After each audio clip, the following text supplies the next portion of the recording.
Hello everybody and welcome back to Sumeru? Where are we? We are currently stuck in Nefer's chess set, it would seem, and we are here trying to get out of it. I'm expecting to see a little bit of Nefer backstory, sort of to balance out the Rerir backstory we got last time, perhaps. But I kind of have no idea what we're getting into. As you can tell, no housekeeping really to get us started this time, we're just jumping right into it. That's pretty cool.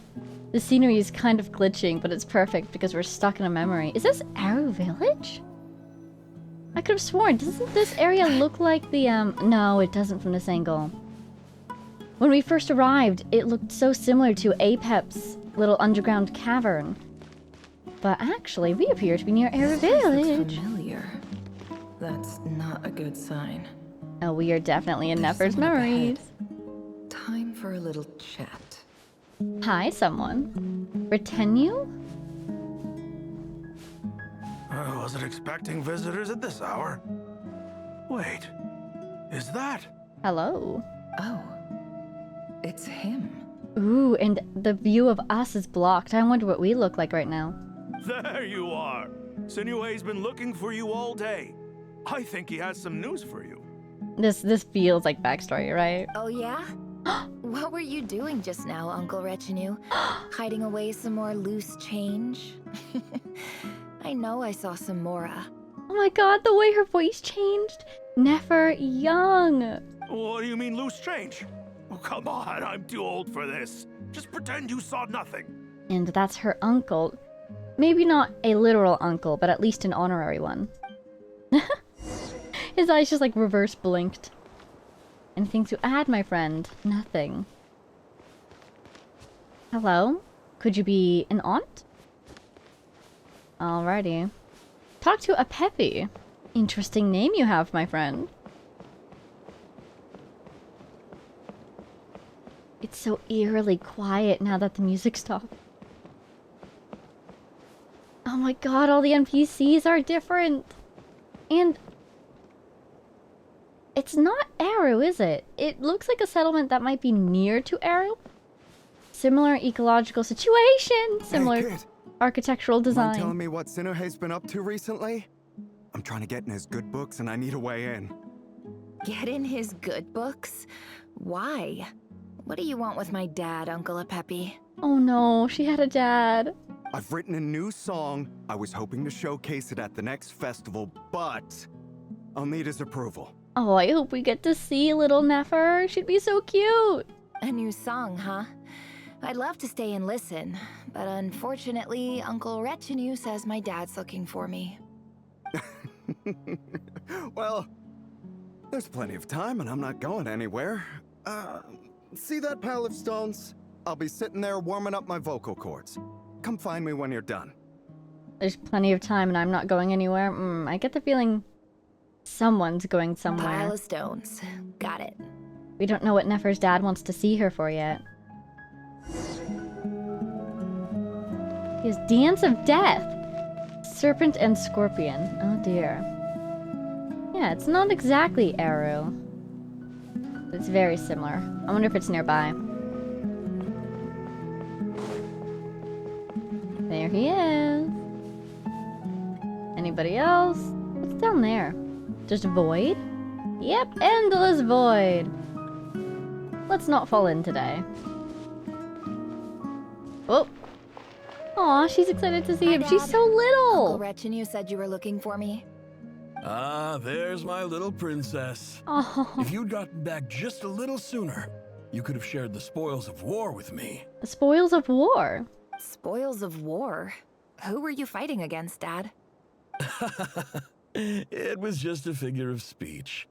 The aftermath of a sandstorm is no time to be waging war. I was talking about our war against thirst. I went out to fix our water supply problem, and now I'm back. Which means... The problem is fixed. We have a well again. Oh, that's very good news. That's right. I found a new one and brought back as much water as I could carry. It should last us for a good while. But the way he's standing makes it feel like he's keeping secrets from us. What are the odds that he didn't find a well but rather traded for that water? and the relationship that that trade is establishing is going to be very harmful in the future. That's my first concern. If it wasn't for these blasted sandstorms, our wells wouldn't be caving in. You wouldn't be spending all your time out searching for new water sources. As the chief of our tribe, I'm supposed to be leading us out of hardship and poverty, onto better things. You know how prosperous our ancestors were. I've told you all the stories. And look at us now, squeezed into these hovels. No one would choose this if it wasn't for the endless wars over the years. But things are looking up. I started working with some folks from the academia a few months back. They gave me some contacts in return for my assistance in the desert. Considering the timeline, I am very concerned about these contacts. So you're the academia's helper now? Special ambassador, they call it. Think of it as a partnership. It's nothing bad, okay? We've been isolated here in the desert for too long. Seeking opportunities elsewhere is the best thing for us, and the fastest way to progress. So, do you get anything good out of being a special ambassador? The title itself is so concerning. Special ambassador. Why special? Of course. My luck's improving all the time. One day, I swear I'm gonna lead us out of this place. We'll find somewhere new. Somewhere better. It seems like he has good intentions at heart. But my concern is with the academia. I don't trust them in this form. This would have been a couple decades ago, probably. I don't trust their status at the time. So I'm just hoping this guy is smart enough to anticipate whatever plan they're cooking up that's probably going to betray him, or at the very least use him and not really give him anything in return. But he seems like a nice guy. Good father, good leader. Let's just hope the academia doesn't ruin everything for everybody. As usual.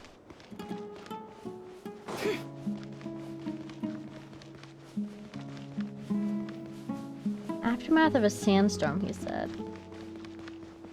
Ooh. Plenty dangerous in the desert, but it seems like they've weathered them plenty of times.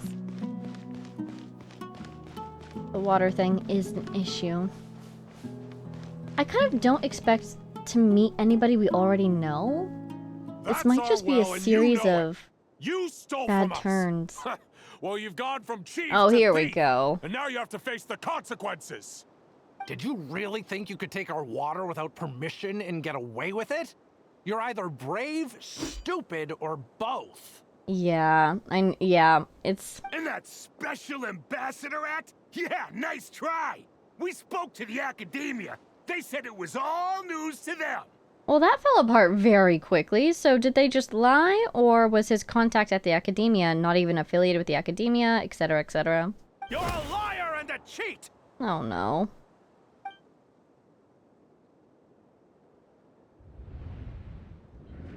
Oh, the whole village? Oh, a child too! I heard Yehuda gasp, but I don't blame her. Most people are terrified by the sight of blood. Oh, now that we're in Nefer's memories, everyone else is still there watching.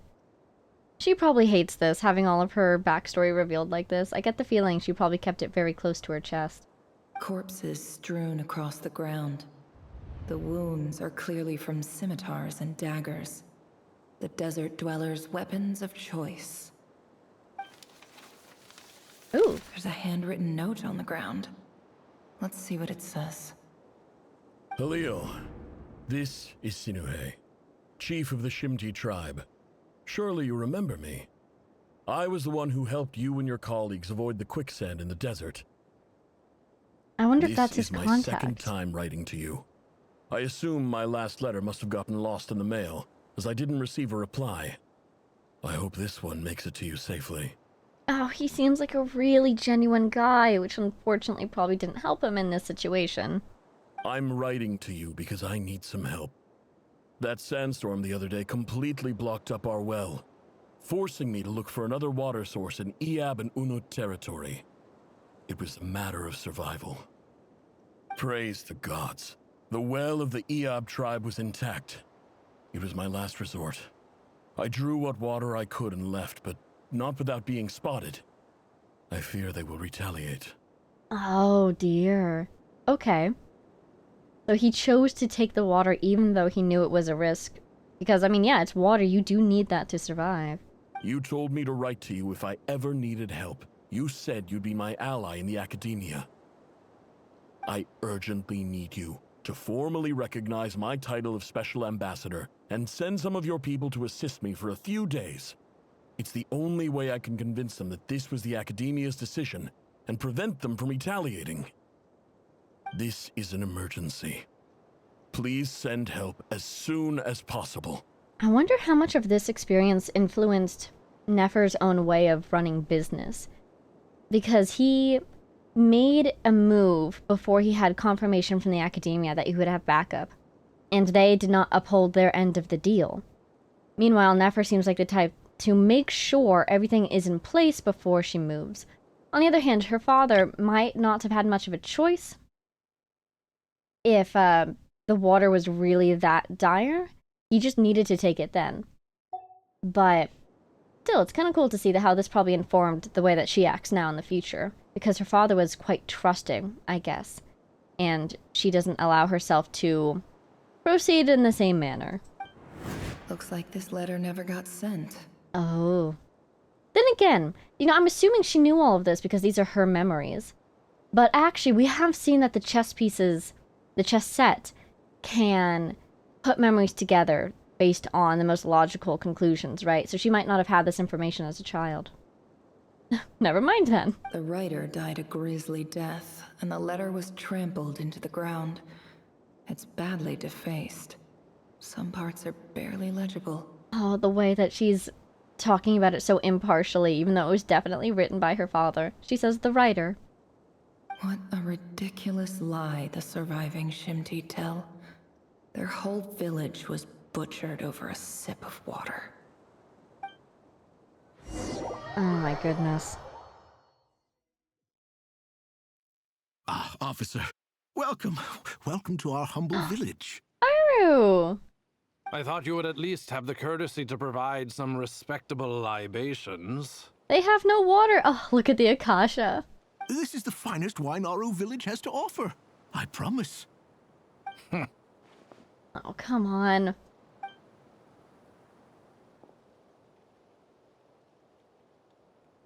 Wow, drinking technology. The Academia has agreed to reserve a single space for a candidate from your village. But I remain skeptical of this entire endeavor. I highly doubt anyone in this desert possesses serious academic potential. Okay, so can we conclude that Nefer survived the massacre and found refuge in Eru village from where she was sent to the Academia? Please, have faith. If not in us, then in our God. The child we found shows great promise. I beg you, take her away from this place. Give her a chance. Don't let her talent go to waste. What Darshan do you suppose Nefer was in? I don't recognize her. New arrival? I'm thinking Vahumana is probably the most likely answer. The history focus and the study of knowledge, social sciences, I feel like Vahumana would make sense for her. She showed up here a few days ago and we took her in. She's a really bright kid. Please help. I'm begging you. So, where are you from? Nowhere special. Just a sand dune. Ooh, her name changed to question marks. What about the rest of your family? How many of you are there? Just the one. It's only you? And her voice has changed as well. It's much more solemn. Correct. She sounds older, too. So, no brothers, no sisters, no mother or father? Any who have slept on a bed of sand, I call my brothers and my sisters. Apart from that, I have no family. All right. Get over here. Sign your name on the form. And she's in.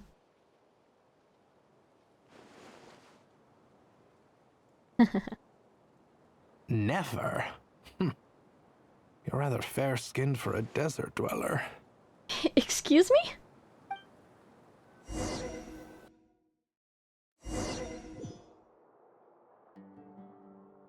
Okay.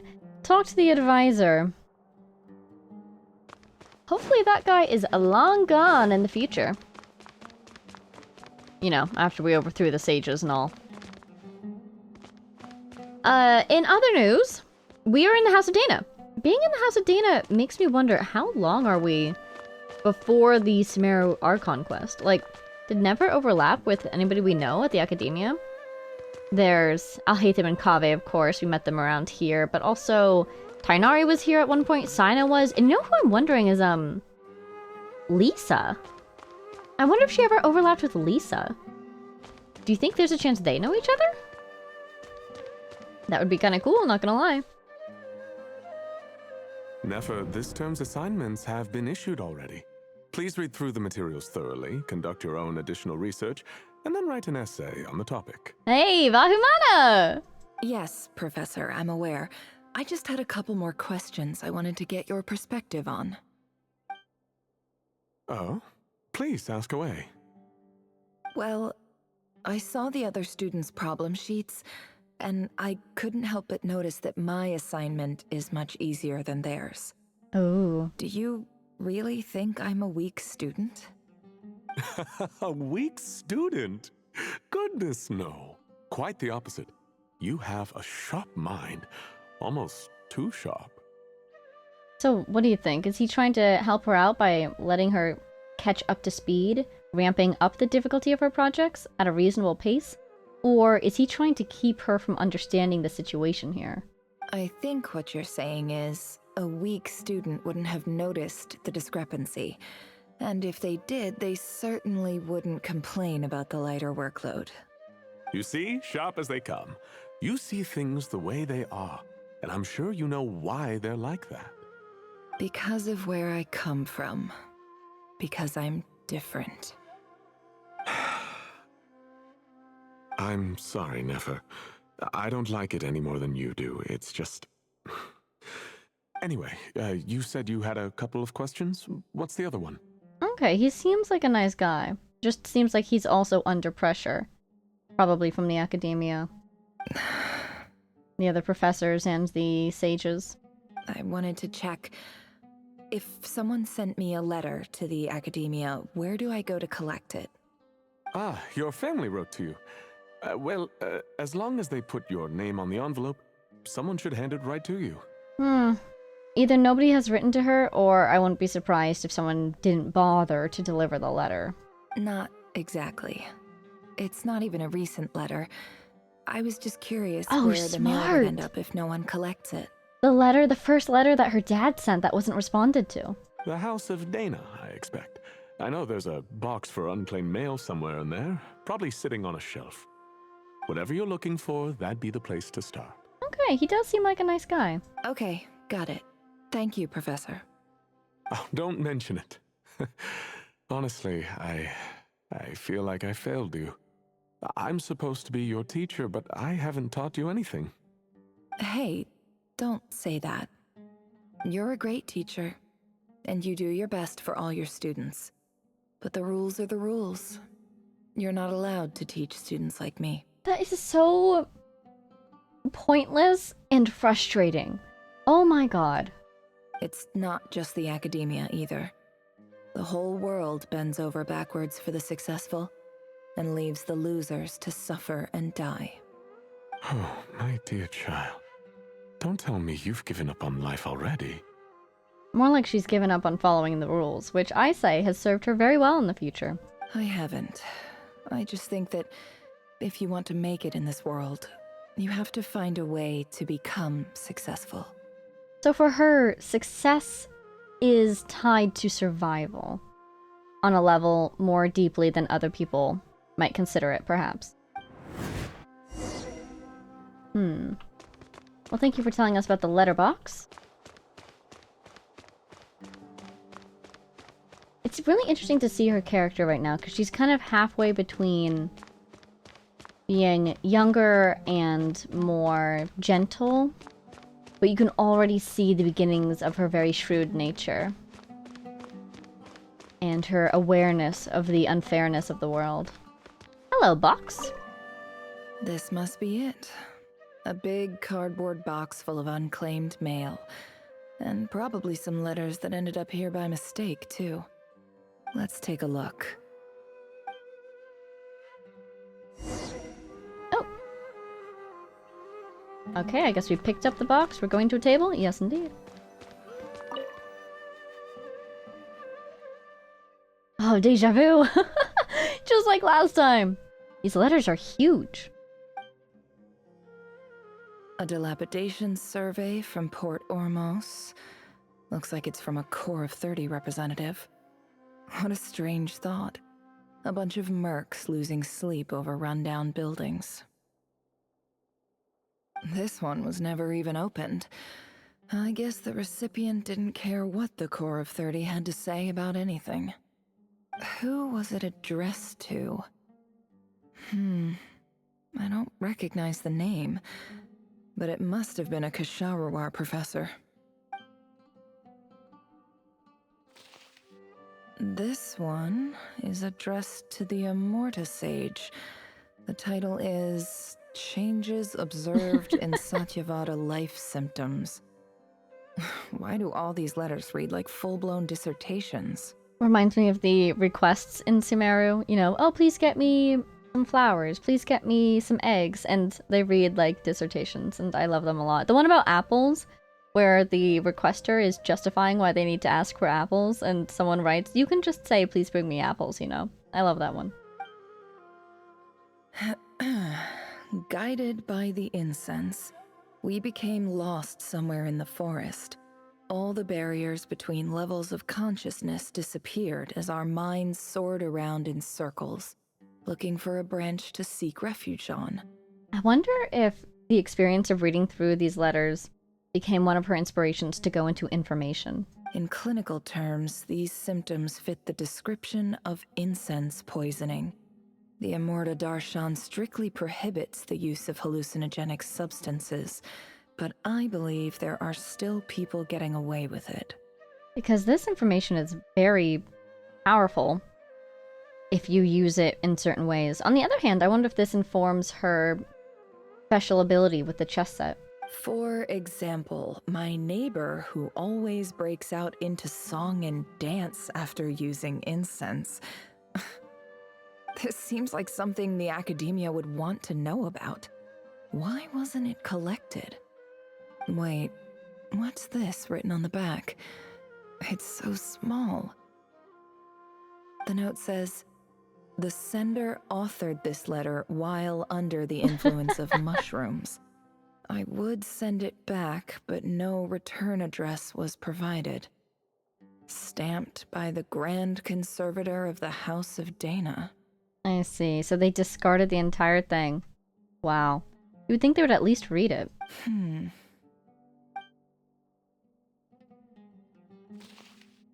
This next one is addressed to Grand Sage Azar. Ugh, this guy. A few words of protest regarding recent changes in Sumeru's educational policy. Oh, of course he ignored this one. In recent years, the academia has taken on a small number of students from the desert region, as per the policy to this effect.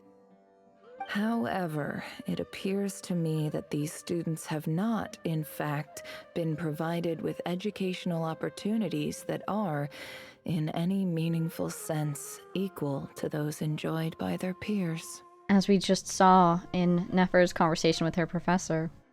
As well as receiving dumbed-down assignments and perfunctory tutoring, they do not even have full access to the Akasha system. Oh, that's right! The others have been wearing Akasha, but she isn't. Education is the fundamental purpose of this institution, which should go without saying in a nation whose founding virtues are knowledge and wisdom. I ask you, is the lip service we pay to the policy of education for desert students Truly the standard of pedagogy to which the academia aspires. Who wrote this one? As Grand Sage, policy decisions are your prerogative. But do not forget your roots. You and I were once students too, as was everyone else in this institution. I mean, who is this? Somebody we know? I would almost think it was maybe one of the other sages, like Tainari's teacher, perhaps. But if it was another sage, they probably could just walk over to the Grand Sage and talk to his face. Why a letter?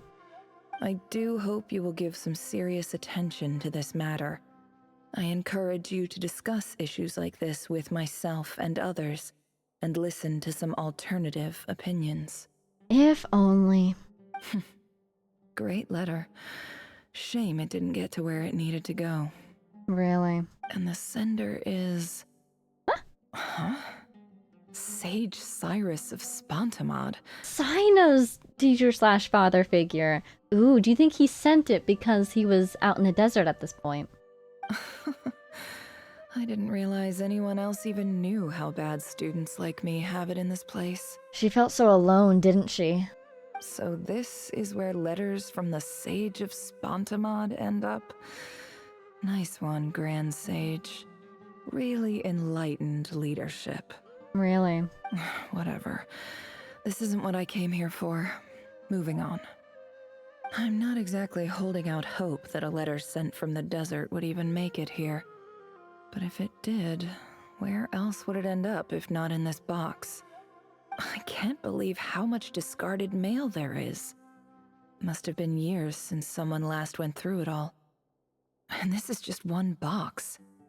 The whole house of Dana is boxes on shelves. Ooh, she has a lot of reading to do if she wants to find that letter. I don't believe for one second that any human being has sat down and read through all the documents in this place. Who has that much free time on their hands? As soon as she says this, though, it makes me think that somebody has done it. But who? Nobody in Sumeru Wait. has free time. Could this be it? Ooh. A plain letter. Least fancy envelope in the box, written on crude quality paper. And of course it would be right at the bottom of the pile. Clearly, no one gave this letter so much as a first glance, let alone a second. She is wearing an Akasha! Okay, she probably just doesn't have full permissions. I remember that from the Archon quest, where most people don't have full access. But students should get more. The handwriting on the envelope looks very familiar. Greetings, Halil. My name is Sinuhe, chief of the Shimti tribe. I was the one who came to you and your colleague's aid when you ran into trouble in the Great Red Sand. Oh, that was so cool, the way her eyes were moving as if she was actually reading words. I don't know how well you remember it now, but I brought you to safety and gave you some water and other supplies. You seemed very pleased and told me your name. In my tribe, learning a person's true name is serious business. Ooh, interesting. And I therefore see you all as friends. You were kind enough to leave your contact details so we could stay in touch. True name. So how much you want to bet that Nefer's not even her true name? The Shimti tribe lives a harsh, nomadic existence in the desert. You were sympathetic towards my plight, promising to make me a special ambassador of the academia and help us find a way to make a better living. Oh, that explains the second letter. Okay, so it wasn't him saying, please make me a special ambassador so that I won't be attacked by these people in return for the water. But rather, this guy, who was it? Halil? Yeah, offered that title himself and then was completely lying about it. I get the feeling. This brings me to my reason for writing. Our tribe has fallen on particularly hard times, and I would like to ask for your assistance. There was a terrible sandstorm a few days ago, which blocked up the well in our land. To ensure my people's survival, I had no choice but to venture into Iyab and Unut territory in search of an alternate water source. The Iyab and Unut are descended from the Thamudians, while we trace our ancestry to Tulatala. Hey! We worship the Lord of Flowers and have had relatively good relations with our fellow tribes. up until now. Tuletula and the Lord of Flowers. I found a well belonging to the Eob tribe. They declined to help us, but I really had no other option. So I took some water to keep me and my tribe alive. My actions are certain to incur their wrath. When we met, you assured me that you would be my ally in the academia. I would like to take you up on that offer, because I really need your help. I wonder if you could send an academia representative to meet with me. And it's so sad. I mean, besides the fact that obviously this person did not care for him or his tribe, and the academia never responded, but also that the Eob tribe, their response was to kill everyone. I mean, taking the water does lightly jeopardize their own survival, but he didn't drain the whole well, just some bits of it. And killing everyone? That aside, the last time you were here, you mentioned that the academia had started accepting students from the desert, and I told you a little about my daughter, Nefer. So if this person, what's his name again? Halil? Yeah, I think so. If he's still alive, he might remember Nefer's name, so he'll know that it's her if they were to meet, or if her name is to run across his desk. We have next to no resources here in the desert, and my power and influence are limited. Would you consider enrolling my daughter at the academia? She is a smart girl. I know she won't disappoint you. From the outset, the academia never took you seriously. Those things they promised were just empty words. I doubt they even remember the name Sinuhe. All these empty promises. And you were so emphatic that your luck had finally changed for the better. You swore you'd lead us to a better place one day. You spoke with such conviction, like you were the most powerful chief in the whole desert. You liar. You lied about everything. You promised the world and delivered on none of it. Oh. And who fell for it? Just me, by the looks of it. Despite your best efforts. Oh. Which makes you a pathetic liar. You weren't even any good at it. I think I'll take over from here. Let me show you how it's done. This would be an amazing villain origin story. But somehow she decided to remain someone who is impartial and fair, at least. Cutthroat in business. But she's not gone evil with it, I would say. Wow. So I wonder what her goal is. Besides just surviving and being successful as a part of that survival. But this whole information network she's built up, everything that she does in Nodcry, do you suppose she has an end goal? Seems like she's going to just leave the academia, which, you know what, that's fair. At a certain point, they're just holding her back. I just came to say goodbye.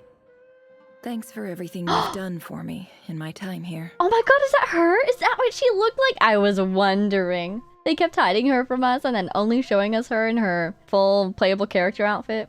Nefer? Oh, that's not even her. You packed your bags. Where are you going? Either a friend or a roommate, perhaps. I'm quitting. Something's come up in my hometown. Gonna head back and deal with it. Either that's just a lie, so this person doesn't come looking for her, or she's gonna go get her revenge. Huh? But this was a hard-won opportunity for you. You know that better than I do. It was, but it doesn't matter. I have more important things to deal with and they can't wait. Oh, and I didn't want to overfill my bags, so I left some incense on your desk. Yeah, I think they were roommates. Wow. What's wrong? I thought you liked incense. Although, I did read somewhere in the House of Dana that it has hallucinogenic effects. Don't use it all at once, alright? Aw. Isn't this the stuff you brought from your hometown? You're just letting me have it? But you said it's a rare and valuable commodity. Wow, okay, I'm so happy that this student at least respects her. Yeah, about that. Was it a lie? I lied. It's not rare at all. There's this bunch of ruins near my hometown that are practically overgrown with this plant. It's not worth much. Keep it, it's fine. So, what do you think? Was she lying before, or is she lying now? But Nefer... All right, that's all from me. You take care. Seems like she cared for her. I wonder if they ever got to see each other again. What happened to Don't this forget student? me, okay? I mean, we're more than just classmates, right? We're friends. I wonder if Nefer's wondering if she'll bother to remember her when she's returned to the desert. Yeah, I'll remember you. Aw. I lied again. That incense is worth a fortune, and it's a rare find even in those ruins. Oh, I knew it. And as for remembering her, I have far too much to do when I get back. No time to reminisce. I'll be lucky if I even make it through this alive. But either way, I expect I'll forget you pretty quickly. And there's that cutthroat nature of hers showing up, but I wonder if she's lying to herself this time. It's not easy to forget people who have been kind to you.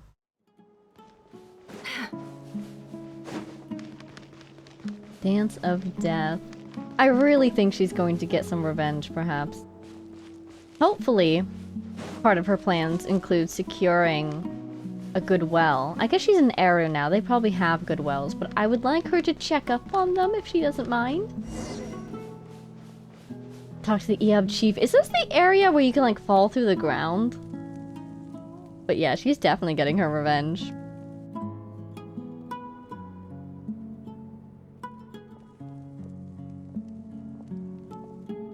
She just walks in. They all have yellow scarves. That's interesting. Making them distinct, I guess, for this, It's a pleasure to meet you, Mr. Arif. this quest. So, what does the Academia want? Since they've sent their special ambassador, I assume there's a big business deal to be made. If not, I'd be very disappointed. Oh, now she's the special ambassador. Please, sir. Or maybe she's lower just your saying she blade. is. You're lucky I'm the one they sent. Not all special ambassadors share my admiration for the Eab people. Oh, she wants to destroy them. The ever-shifting balance of power in the desert reduced the once great civilizations of this region to rubble and sand. But the story of the Eab has a very different trajectory. Others grew weak, but you grew strong, beginning in obscurity and moving to prosperity. You're the only ones who defied the trend. She's so good at talking. She knows exactly what to say to get the outcome she wants. Huh. So, you do know who you're dealing with? This well is the perfect symbol of your strength, is it not? It used to belong to the Unut, but it looks like you have control over it now. You're not wrong. But I'm sure you didn't come all this way just to flatter us. Of course not. Of course not. I came to bring you some very good news. Some information that recently came to light, which might just be your ticket to freedom. And this is the trap she's laying, isn't it? Records uncovered by the Vahumana Darshan show that a certain well currently under Eab control is built on top of some ancient ruins. These ruins are of great archaeological interest to the Academia. Is she going to make them destroy their own well? And then they'll slowly die out and that will be her revenge? I checked the map carefully on my way over here, and I'm confident that this is the well in question.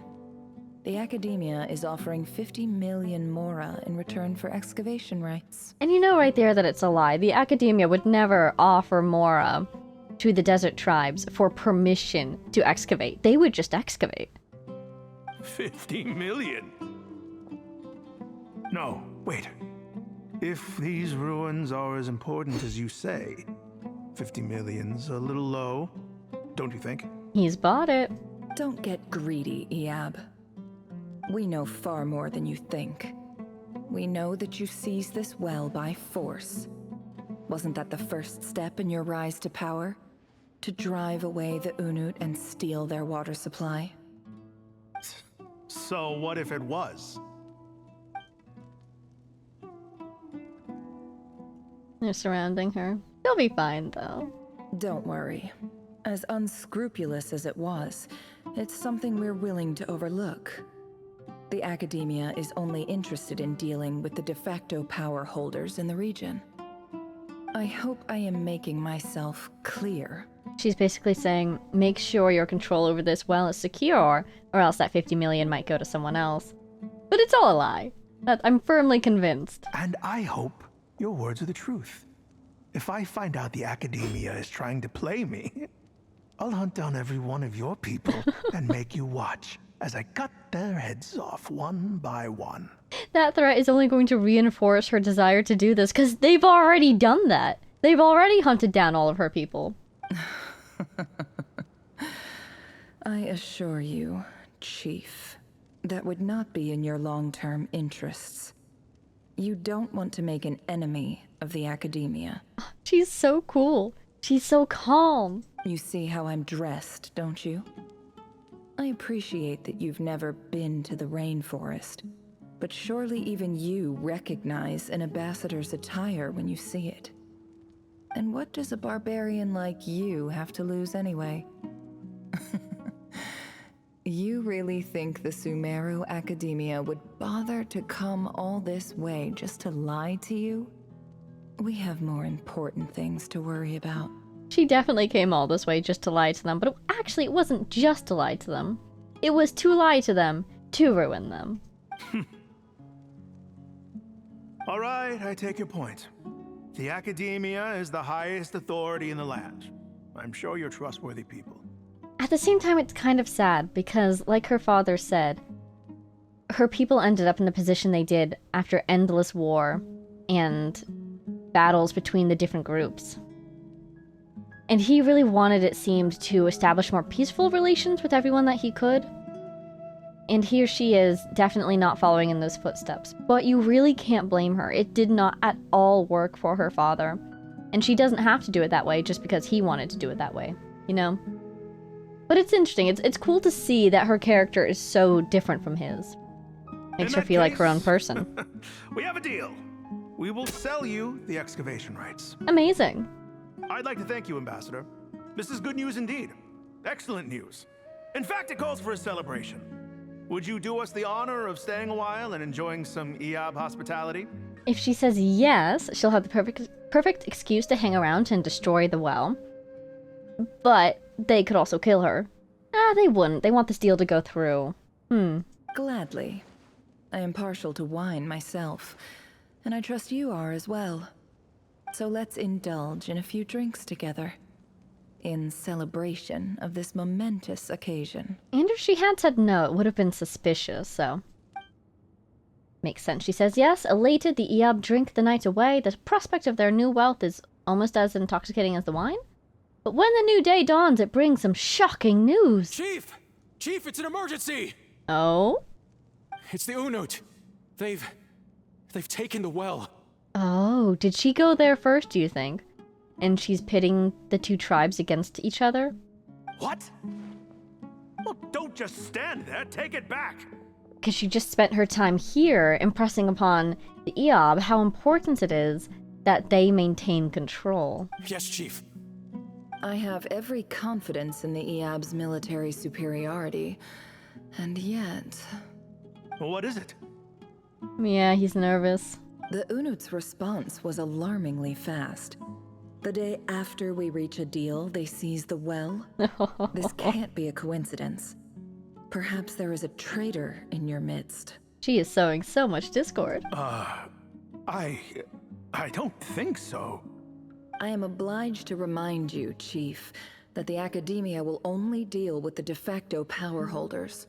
If you cannot regain control over the well, I'm afraid you won't see a single mora of that 50 million. No! Please, Ambassador, just give me some time. I swear the Unut will not get away with this. That well is ours, and so is the mora. Glad to hear it. I will wait here for an update. If there is a traitor, I will find them. In the meantime, make yourself at home. I'll report Wow. back as soon as I have an update. Well, that's ironic. Much obliged. Make yourself at home, he says. Oh my god. The irony. Wow. All it took was a few words and I've got him wrapped around my finger. What an amazing feeling. Yeah, the way he's unquestioningly, indeed, listening to what she has to say and asking for her thoughts, basically. The day before, he was much more suspicious, much more guarded, as he should be. And now he's just completely let down his guard. So, in summary, Ambassador, the Academia would rather negotiate with our tribe instead of the Eab, yes? And she totally told them to go take the well. The Eab are ruthless murderers who don't listen to reason. And now they have the gall to interfere in our research projects in the desert region. Oh, look, they've got dark blue scarves. So let me ask you, Chief. If you were the Academia, what would you do? Kill them all, of course. Precisely. The Academia does not tolerate those who stand in our way. The Eab have held back our academic pursuits for too long, and our patience is wearing thin. At the same time, there is simply no way that the Academia can be seen to be intervening in desert affairs. I'm sure you understand where I'm coming from. We have our own rules out here. If the rainforest dwellers raised arms against a desert tribe, you'd start a bloody war. Right. We can't confront them ourselves, but we can support their enemies. The Unut have always had strained relations with the Eab, which makes you our natural allies. Natural allies. Weren't the Eab your allies once? You were quick to send them after us to protect your interests back when we stole that water. And now look at you. You're at each other's throats. Let me be clear. The Academia wishes to collaborate with the legally recognized rulers of the desert in this matter. We are asking for excavation rights to that well, and our offer is 50 million mora. Say no more. I believe we have an understanding. It is so cool to watch her plot, actually.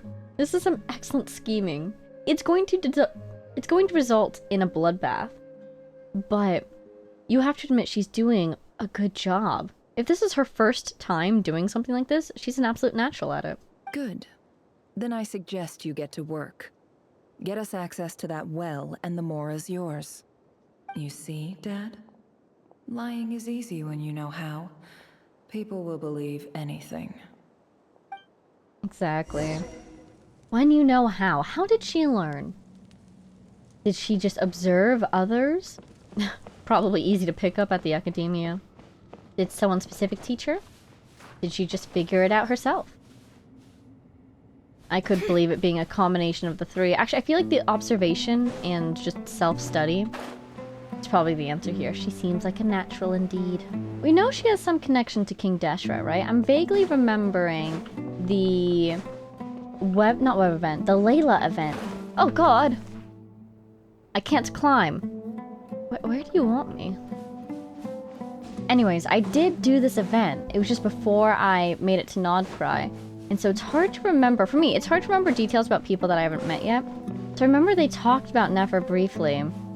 Something to do about like a blessing from one of, was it a sage of King Deshret?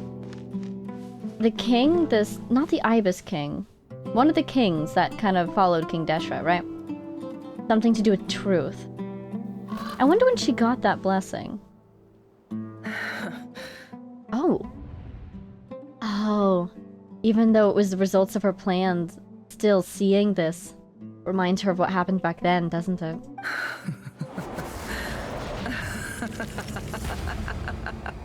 Oh dear. Oh dear, she is going a little bit villain origin story. No, never! Resist! Yourselves. You may be vile, savage monsters, but your butchered bodies bleed like any others. You're no different. You're nothing special at all. The monsters who destroyed my home, they're just ordinary, petty human beings. What a joke. I think we're even now. They really just destroyed each other. Maybe I've even done the desert a favor. It's a better place without all these people around. Something's going to happen, I think, to snap her out of this sort of mentality. Oh, Sinuhe. Maybe? My gullible fool of a father. Perhaps if you'd been as ruthless as I was today, our tribespeople would still be alive. In this dog-eat-dog world, a chief needs to be tough to survive. What do you think? Could she... Maybe she'll find a child of one of the two tribes and realize that she's just repeating the cycle of violence? She's putting someone else into the same position she was in? Or does she just go on from here to wander the world and eventually settle in Nodcry? But you couldn't do what had to be done. So I did it for you. Nefer, it's okay.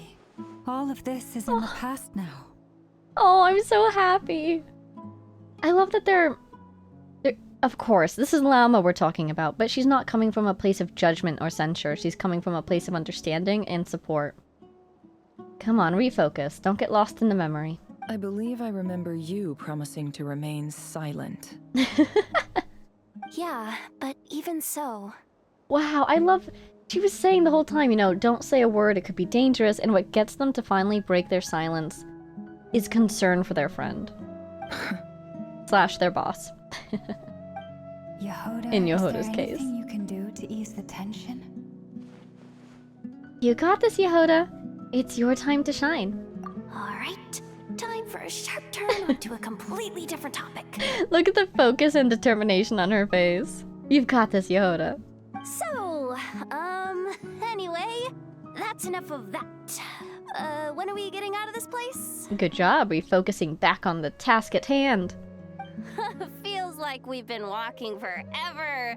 I'm getting pretty tired. Oh, Lauma, you tired? No, don't get me with your obviously fake yawn.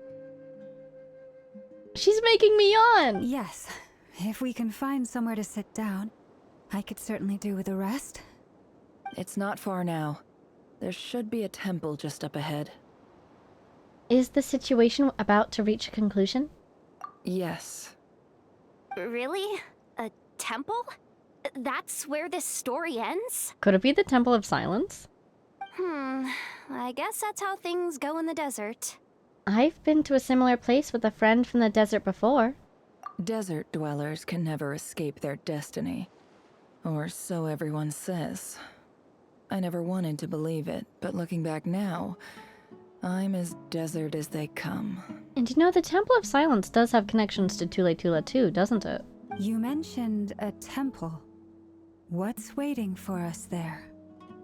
My biggest trade secret of all. Ooh, is that the source of the chest box? Ah. Then I'm guessing it's where you got your power from. The power to peer into other people's minds. Or I would say it's that blessing that she gets from one of the kings. But since that was covered in the event, probably not. Let's see. I didn't know you were clued up on any other religions. I'm no expert in the history of Sumeru, but since you come from the desert, I would imagine it has something to do with King Deshret. And the seven pillars who served him. They are major figures in the desert belief system too. Sounds impressive. I have some friends with connections to this stuff. Specifically with Hermanubis. Oh, I know who you mean. General Mahamatra Sino. The spirit of Hermanubis dwells within him. Of course you know that. That's Boss Neff for ya. She knows everything. She knows everything. Sino's hardly a figure of obscurity. But I know about Sethos too. Now that's unique. You totally went to the Temple of Silence, didn't you? What about him? Is he a big deal or something? Well, he's not a small deal, let's put it that way. You sure know your stuff. Do you know the updated situation? Please, this is the bare bone basics. Save the flattery. Thanks for your patience, everyone. I'm sure it's been a lot to take in. With any luck, that's our exit just up ahead. I love her so much, actually. She's tough. She is cutthroat in ways. But she's also sincere in a way. She thanks them for their patience, you know? She didn't pretend to be completely unmoving and unfeeling this whole time. I love that small detail that she acknowledged that they're here for her and that they had to wait through her memories like this, you know?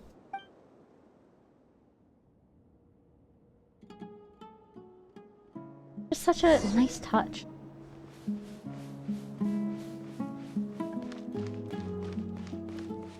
I love the way the footsteps are changing sound as she runs on sand and then the sand gets thinner or something. And she's on stone. Running on sand in these shoes would be an absolute nightmare. How does she do it? But what do you know, we sure are indeed getting Nefer backstory. Ah, I love it. Ah, now that looks like King Deshret ruins if I've ever seen them.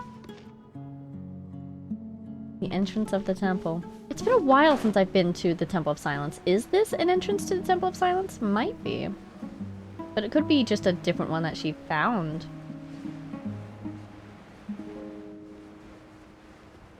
Is that Hermanubis up there?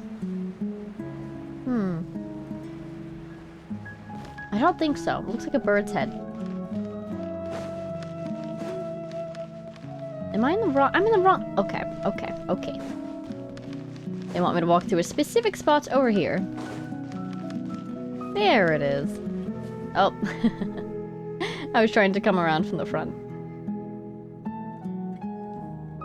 Uh-oh. Everyone walking in sync. Uh-oh. What's wrong? I'm totally out of my depth here. I don't have anything to add about any of this stuff. Like, look at that statue, for instance. Yehoda really is an excellent employee of an information network. She's panicking once her information runs out. I want to do the whole name-dropping, this girl knows her stuff thing too, but I've never seen anything like it before. A statue with the head of a bird.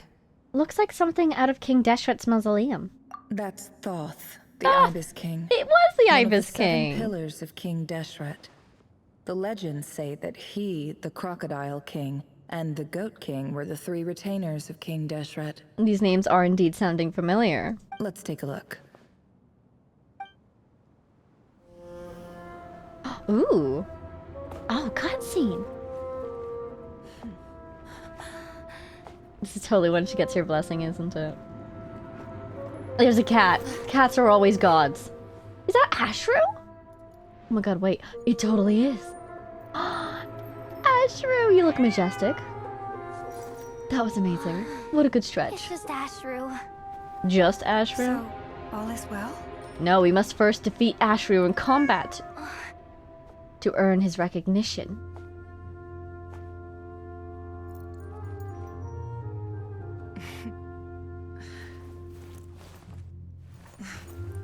Typically speaking, at this point, the world disintegrates.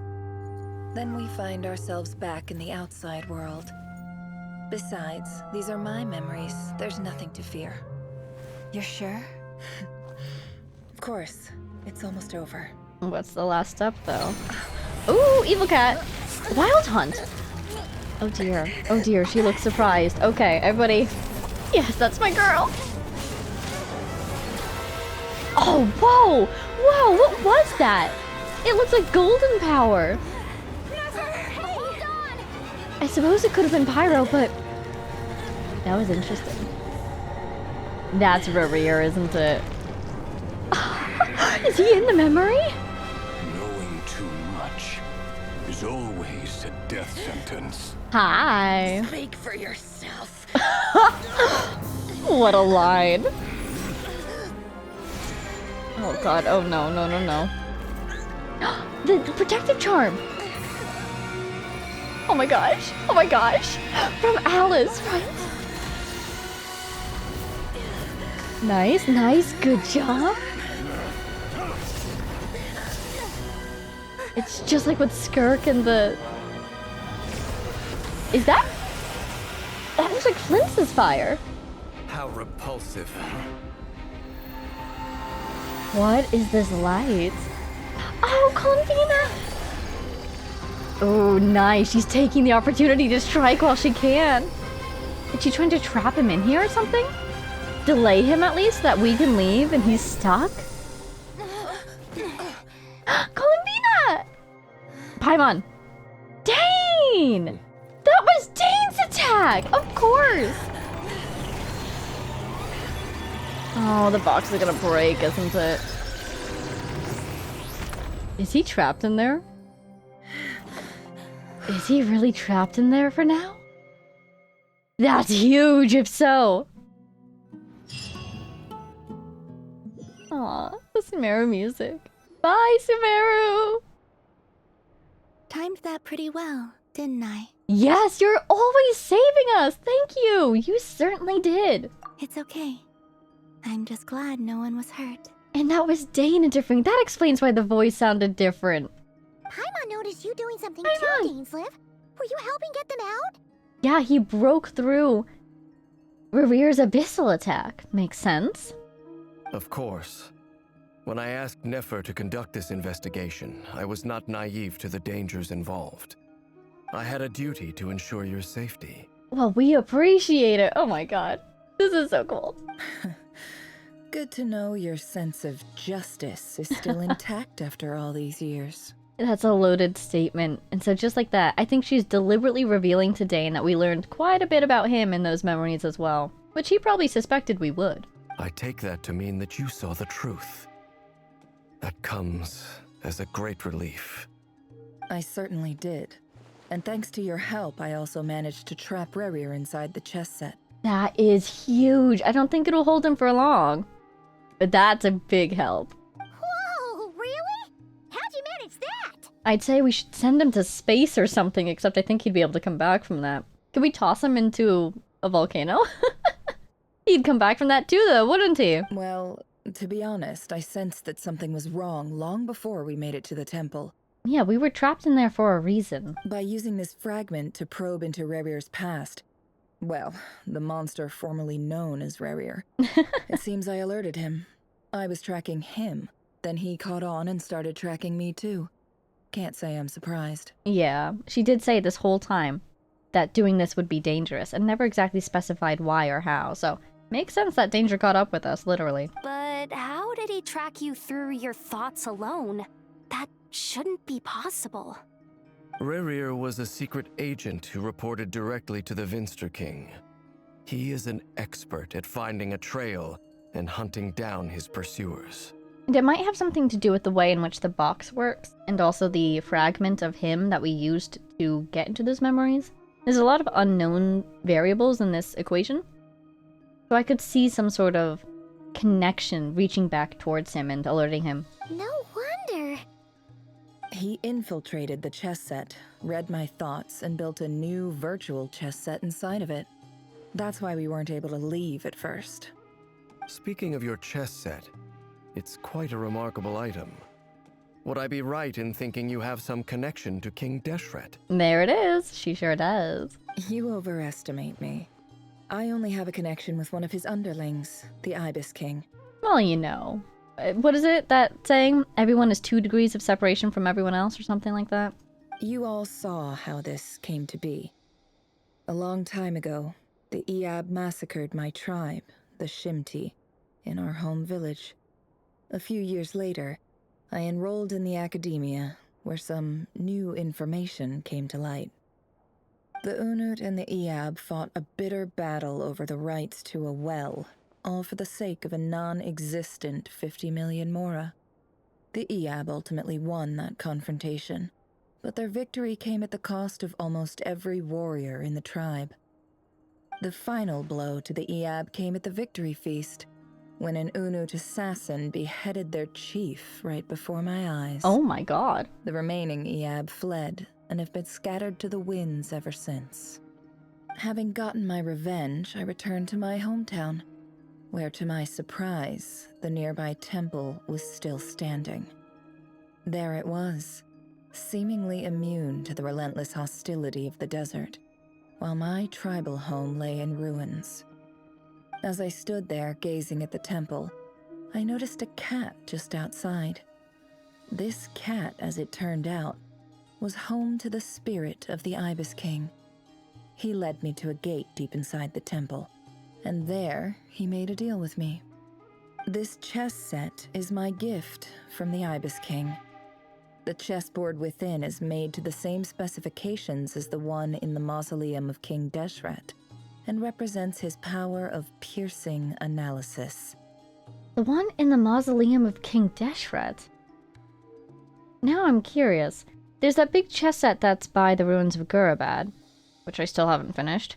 And the last I went back to the mausoleum, there was some new level of investigation I was allowed to do, because there was like a big hole in the front, and I fell in the hole, and I was like, this wasn't here before.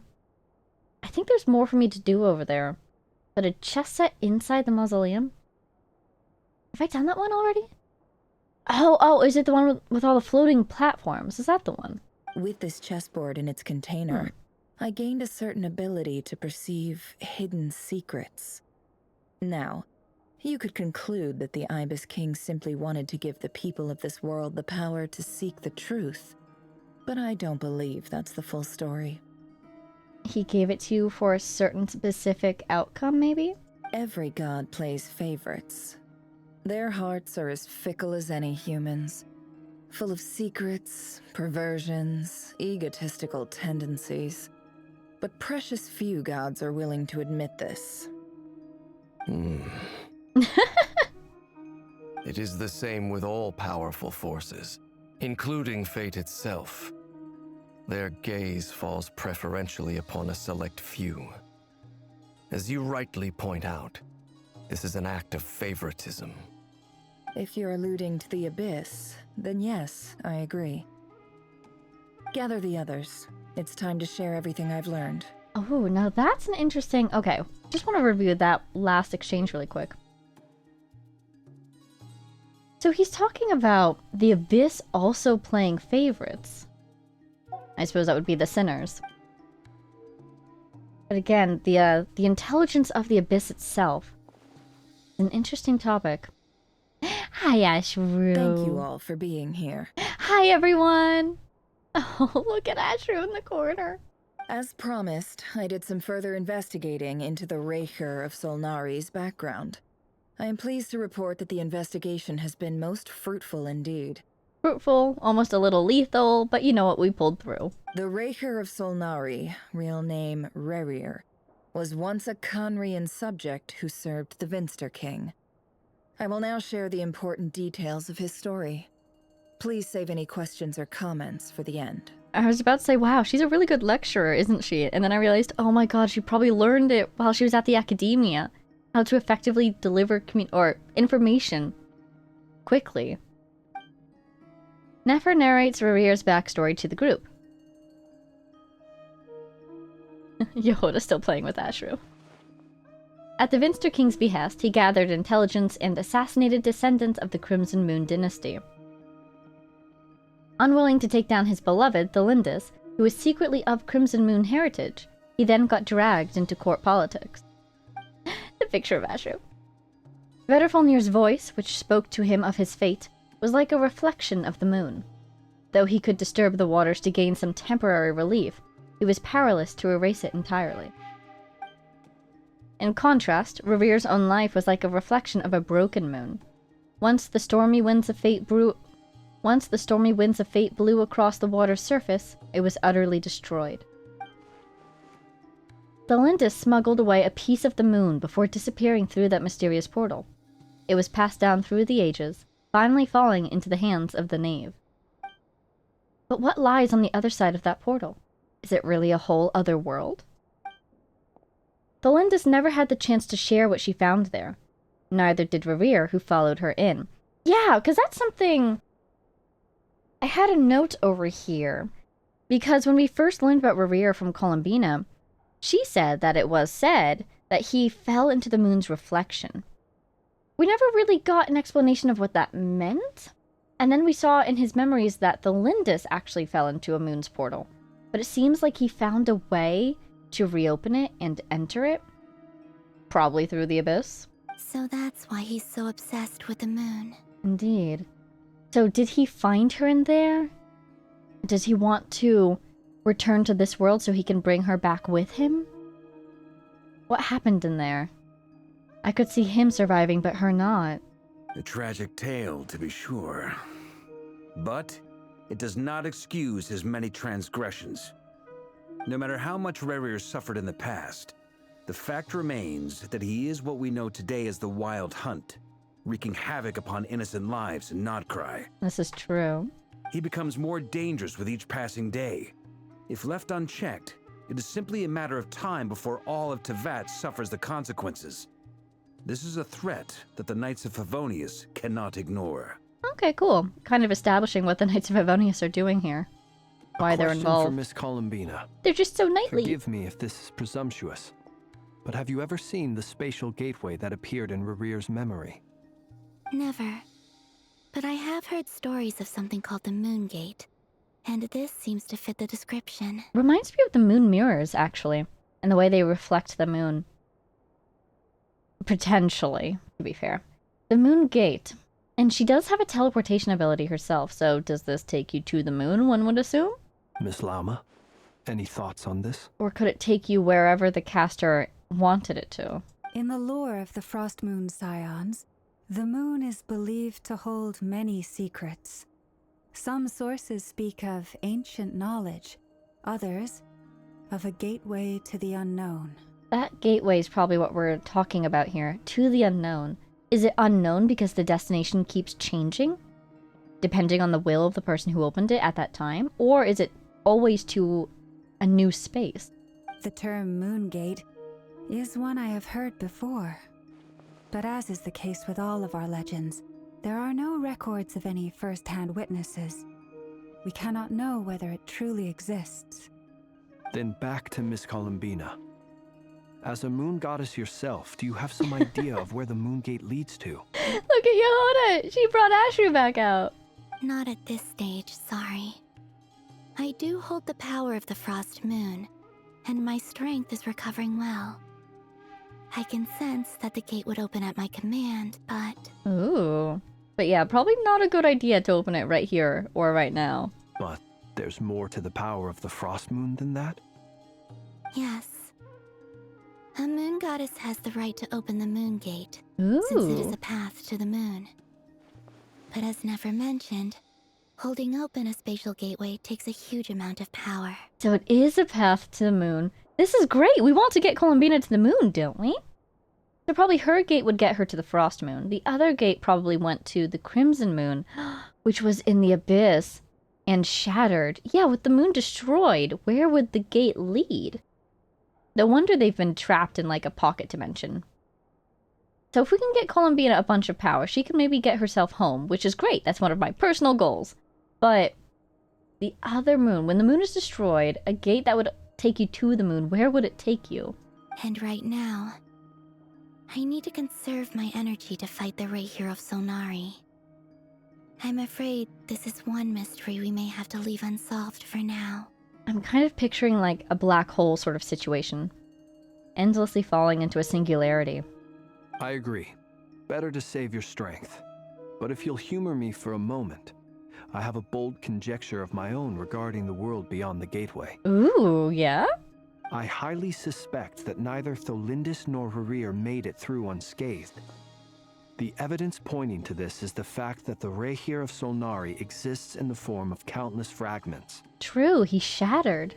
With the abyssal power he wields, no ordinary foe can touch him, let alone tear him to shreds. And yet, the Wild Hunt proliferates wherever his scattered fragments lie, drawing hordes of monsters to many different locations across the land. So you're saying that something very powerful must have chewed him up and spit him out. So your theory is that Rerir was physically torn to shreds by some powerful force? Hence, why the Wild Hunt is a distributed phenomenon, rather than a unified one? Makes sense to me. Explains why the Wild Hunt is so pervasive, and why he's been trying to piece himself back together. He was whole to begin with, and he wants to be whole again. So, does that tell us what happened to Tholindis? She probably would not have survived being shattered like that. And he probably knows that she's gone, and that's why he's saying that this world means nothing to him because she's dead already. So he really just wants to get revenge on the moons, the world, maybe some other people, and then try to die, maybe? Without the power of the Abyss on his side, he almost certainly would have perished the moment he was torn apart. But the Abyss, much like a curse, has kept him alive. I could not agree more. The power of the Abyss is most surely a curse. Yeah, he would know. It is a compelling explanation, and one that accords with my present understanding of Abyss creatures. Whether the life form in question is primitive or advanced, if a curse has extended its lifespan unnaturally, it will continue to survive in spite of everything. This raises some interesting questions. I will run some experiments and see if there is any validity to my suspicions. What sort of experiments? I feel like he might have caught the thread of a potential weakness, is what he's thinking. That being said, regardless of whether my research bears fruit, I would like to thank Miss Nefer for conducting such a thorough investigation. Already, it has greatly enriched my understanding of the entity we face. My pleasure, Mr. Albedo. I too hope that the information I have shared today proves useful as we look to formulate the next stage of our plan. Hey! What is it, Dainsleif? You look really upset! Being quiet in the corner, not unusual for him, but yeah, what's up? I still want to know more about his title, Bowkeeper. We've never learned about that. Really feels significant, though. It's just... when I think of the man I once knew as Rerir, I struggle to understand why things had to turn out like this. There's still a little bit of his story that we're missing. Probably because we saw him basically get invited to take part in the Abyss, and he accepted that invitation. But we didn't see what became of him immediately after, and we didn't see what he did immediately after that, because it seems like he found a way to open the Moon Gate. Could he possibly have found the Crimson Moon's marrow and used it, but then once he went through the gate, he lost track of it? There's a little bit more to his story that we're missing. And wasn't there one more secret that he was keeping in the memories as well? The two of you used to be friends, didn't you? I don't know if these words will bring any comfort, but my heart goes out to you. Mine too. Yeah, this is all personal for Dane, isn't it? We can never know all the hows and whys of the way things are. The moon and stars are full of untold secrets and lies, and the skies are host to many more mysteries than these alone. Yet, none of that can begin to compare with the complexity of human life. Those are the first comforting words I've heard in a long time. Thank you, both. Aww, yay, we got through to him. Well, I think this is a good place to end today's meeting. I'm sure Nefer needs some time to recover. She's been through an awful lot today. Oh yeah, did we tell them that he's currently trapped in the box? I assume we did during our summary. That's very thoughtful of you, Lama. But what should we do with the box? Of course. Ooh. Ooh, these two are getting closer. Take some time to rest and digest before we reconvene to nail down a plan. Hey, break time! Back at the hotel, you sit up with Paimon for a while and discuss what lies ahead. Hey, is this a bad time? Hope I didn't kill the conversation. Never mind, not break time. Works for me. What's up? Welcome to my humble room. Nice room. Oh, I'm not coming in, though. We have food. We have giant baguettes. You want one? Why not? It's just a hotel room. Are you going somewhere? If it's all the same, I'll just stay out here. I might not look the part, but I'm technically a knight. Barging into people's private quarters isn't the kind of thing we do. What do you mean you don't look the part? You are wearing the knightly uniform! I love the knightly uniform! You are the knight! His Mondstadt vision? I love it so much. Anyway, Nefer went back to the curatorium to get some rest. But before she left, she shared some things with me that I thought you should be aware of. Oh, much obliged. Firstly, although she managed to trap the Rerir of Solnari inside her chess set, there's no guarantee that the power of the Ibis King is any match for one of the 5 sinners. Their powers are beyond our comprehension. Right? I'm very worried about that box. What are we doing with it? It's only a matter of time before he finds a way to break out. We have to come up with a plan and take care of him before that happens. Honestly, my mom figured that might be the case. So, how long have we got? Well, I asked her that same question. She talked for a long time, but for the most part, it seemed like she was trying to convince me how precious her chess set is. What a long and storied history it has. So, is she saying she wants to let him out before he destroys it in order to break out, or that we can't destroy it in our attempt to destroy him? It felt like some kind of sales pitch, you know? The kind where you end up handing over Mora against your will? Anyway, after all that, she finally answered the question. 2 days, at most. 2 days? Holy moly! Can we even recruit enough help in that time? Yeah, 2 days is not a lot of time. That remains to be seen. Which brings me to the second issue. Dainsleif is obviously conflicted about this whole thing. But given how little time we have, there's no way we can pull this off without his help. You have some history with him, right? Do you think maybe you could talk to him for us? I'll see what I can do. Great. I appreciate it. All right, on to item 3. So, Albedo, Durin, and I put our heads together and came up with a plan. Can't promise it's gonna work yet, but at least it's a start. Well, that was fast. We figured we'd bounce the idea off you first. We'll explore it further once everyone's recovered. I was worried they wouldn't have enough time to plan with only 2 days, but they're already done. Oh, please, ask away. Oh, Paimon's dying to hear this. All right, so here's what we're thinking. Mysteries, secrets. In a hushed voice, Varka lays out the current plan. It's so secret, we don't even know what it is. It's a shocking plan. But nothing can faze the greatest traveler and trustiest travel guide in Tevat. It doesn't take you long to get behind it. We felt a little uneasy about roping you into this. I mean, firstly, you're not locals, and secondly, none of us are your boss. You're well within your rights to refuse if you so choose. Wow, that actually makes me kind of sad. You think we would refuse? Are we not friends? Roping us in? Why would you even say that? We know the stakes here.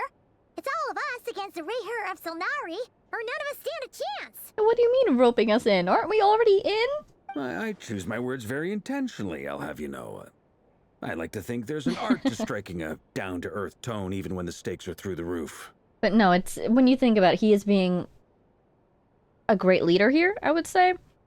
Because he's not pressuring us into doing it, he's not assuming we would do it. He is checking in with us, recognizing that we are our own independent party, and he's respecting our agency. So, he's doing a great job, especially because we technically just met him. But I'm just like, oh, come on. Sir Varka, I have a few thoughts about this plan. Oh, please. I'm all ears.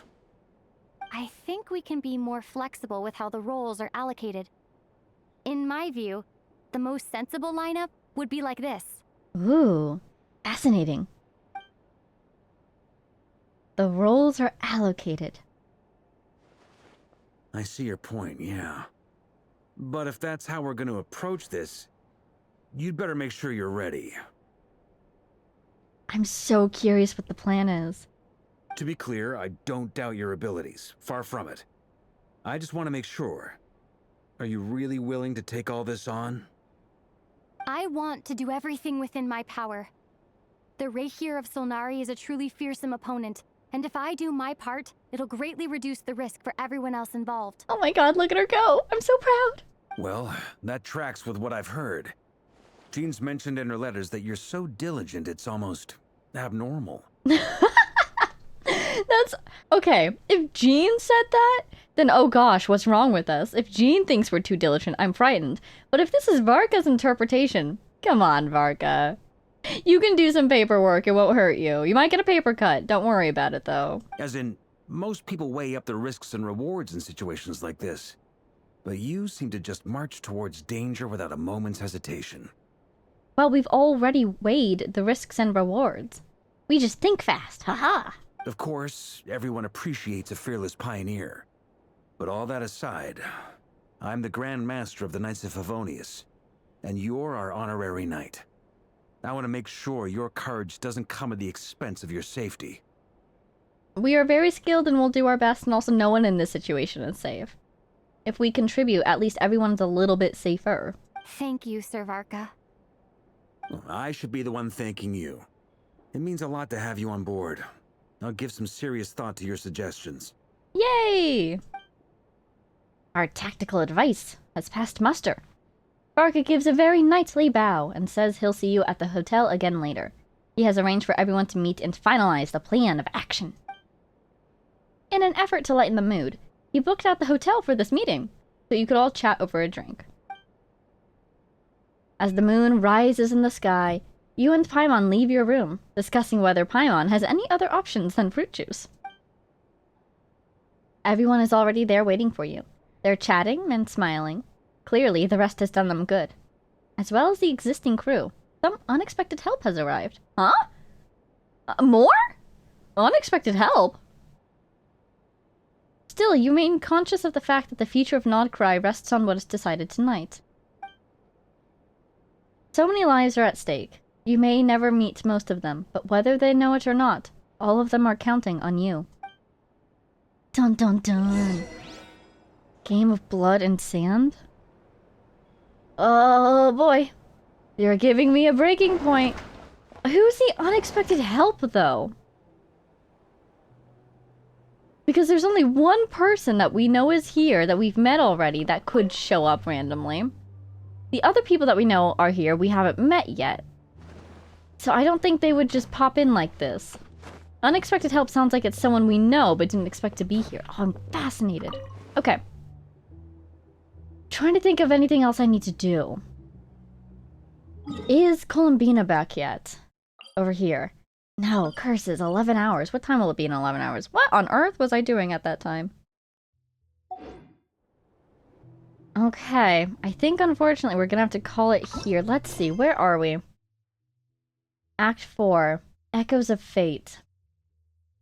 Are we going into Act 4? Or we're in Act 4 already, because we didn't get a starting screen. Or an ending screen, that is. Okay, okay. I think we will call it here, just out of an abundance of caution. That does make this one shorter than usual, but we have had a couple already that were longer than usual. So I kind of need to balance out a bit. On the other hand, I do need to see Columbina in a couple hours in Silvermoon Hall, so if that all works out, maybe I'll record that separately and append it here. Hopefully we don't get locked in the Archon quest again, but we'll see how it goes. But for now, that is all. So, if we do see Columbina, let's go talk to her real quick, and then we'll come back here to finish up. So, about that, actually it looks like I can't do it. The Archon quest is in a special phase, so turns out I can't do my Icelandic Chronicles today. Good news is we're gonna get right back to the Archon quest, so hopefully this clears up soon, because there's quite a few weeks in there that I need to get going on. So hopefully we can get to the Archon quest and unlock this again soon? Special phase, so probably the whole part of this act would be my guess. Well, I guess it is what it is. We'll just have to see when it comes back. But yeah, so for now, change in plans. No Icelandic Chronicles for today. That being said, wow, you guys were not joking about the Archon quest really locking you into them. Because once you're in it, you're just in it and you keep going. But we're only in the early acts of this Archon quest. We have so much more space to go. Anyways, yes, so that will be all for this time. So, that all being said, thank you all so much for watching. I hope you enjoyed. A big shout out to our Patreon supporters, Jay Blakewood, Konosard, Power of Chaos, Mary, Edu, G. Brillia, The Loyal Servant of Her Majesty, the Tsaritsa, Ruru, Axel Iron, Jake Quellen, Lunar, Matsan, Marcin, Marcus, Sal, Don't Call It, Brian, Warp, Summer, Mo, Lizaria, and all of our anonymous patrons. I hope everyone enjoyed, and I will see you all in the next one. These Archon quests are so fast-paced, and you just get locked into them. We're just barreling towards some resolution here. I don't know what it is, though. It's amazing. We've got a 2-day deadline. The stakes are so high. This is so cool. I'll see you next time. Bye now!